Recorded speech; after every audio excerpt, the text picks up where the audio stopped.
consequential changes up there which have been incorporated, so I'm happy about that. But David, there's one thing that struck me is we perhaps do have some sites that we own now that really aren't suitable for redevelopment, and it may be better we're looking at moving those sites on and reinvesting the money elsewhere in developments we have or land we have. Will you be looking at that? And because obviously your CCO is about to evolve into a development Auckland, and there's going to be opportunities happening and that will pop up, and it could be that you may be coming back and saying, look, we think we can, if we sold this which has got 10 units on it, we might be able to reinvest and put 20 over here, perhaps closer to a town centre where it's better for the elderly, regards access to shops and community, etc. You got any comment on that? Yeah, that's quite right. So Graham's unit has developed criteria around what constitutes a good location for this form of social housing, and a lot of our sites meet that criteria but are underutilised, and on other sites we have don't meet that criteria. So logically, as part of an overall redevelopment program, you would exit those sites and, as you say, recycle the money back into a better site for the same purpose.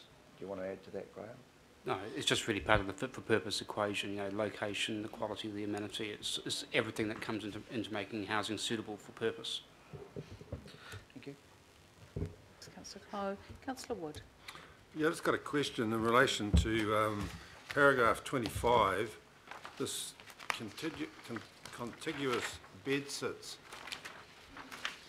I take it that is the situation where they're pretty inferior type units, and there's been a project, I think, in the days of North Shore, where some of those units were being modified so that 3 units would be turned into 2. Is that correct? Sorry, I wasn't quite following the question. So you were saying some of the units have been modified already, is that right? Well, there was talk of it. I don't know if it actually came to pass. I think it may have happened in the future, in the past. I mean, Saying where there were 3 bed sits turned into 2 single bedrooms. So I mean, sorry, I mean, if there's been the housing stock on the shore and elsewhere is in various states of condition. So some. And I'm just asking, though, did that happen? Oh right, sorry. Look, I'm not over all of the detail. I am aware that there have been units that have been upgraded. Darlington Court, for instance, recently, which was recently reopened. I'm not aware of any situations where there's recently been an upgrade where, say, 3 bed sits have been moved into 2 one-bedroom units. I'm not certain, Councillor Wood.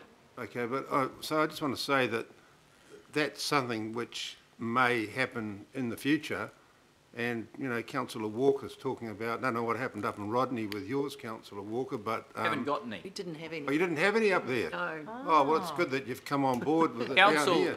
Council flogged them off. So anyway, A lot of bad stuff happened in the past. We're here to try and fix it. I think that, you know, it is an issue that will have to be looked at, because, you know, some of these bed sitters aren't particularly good. They're properties that were developed in the 1950s, and when the government in those days had a subsidy program which helped local authorities to get into building retirement villages, as they were called in those days.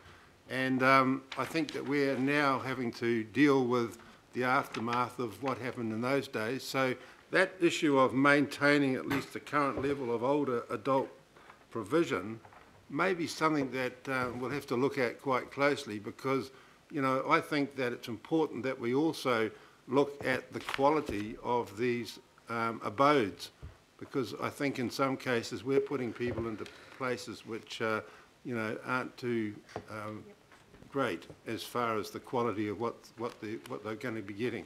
So when councillors are saying, oh, we don't want to drop the numbers, well, I think we're maybe changing ourselves and the people that are our tenants, and that's something which we're going to have to look at. So how, you know, how we can kind of put that in there and abide by it, I'd like to know from Mr. Bodman as to what his views are on that.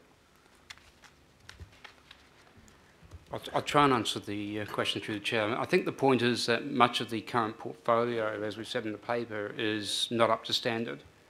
It's not what we call fit for purpose. I mean, I think from memory, about 60% of the current portfolio is bedsit units. And there's question as to whether that's even a suitable form of unit to be housing our older citizens in, let alone the actual condition of those units themselves. So I think that's part of the point. There's an opportunity to look at the portfolio to actually have a portfolio in the future that's where we can realise greater intensification potentially on a number of sites and improve the overall quality of the provision of housing across the board. Okay, so... Chair, sorry, just to carry on, sorry, Councillor. I mean, it is a portfolio approach, and I think one recognises that there's places where it's simply about offloading property and raising money and putting it into different properties. That's one issue. The other issue is improving what we've got, and it might mean refurbishment rather than replacement. And others, it might be multi-level construction, which significantly adds to the numbers. But across the portfolio, that's the sort of balance that would need to be maintained. And I think in talking to the community housing providers, they know their market in these different locations, and they know what those people need and want.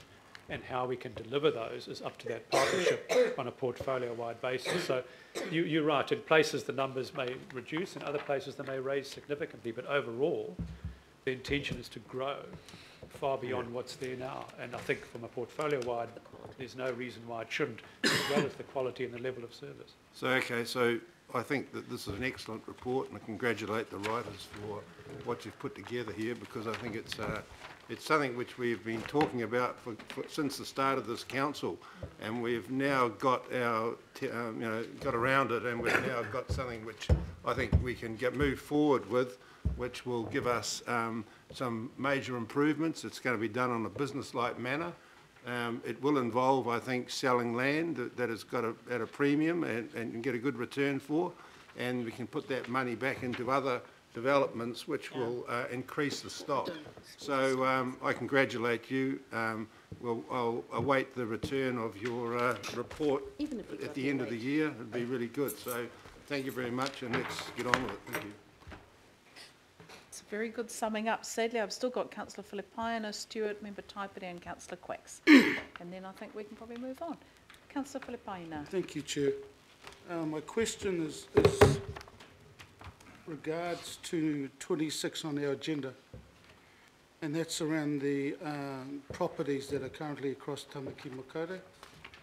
So has there been any work around the population increase of our older persons, our more mature people across Tamaki in respect to these areas? Because I think that there's an indication as to what you said earlier around the opportunities to still increase when we can housing for the older persons. So that's one question. Yeah, through the chair.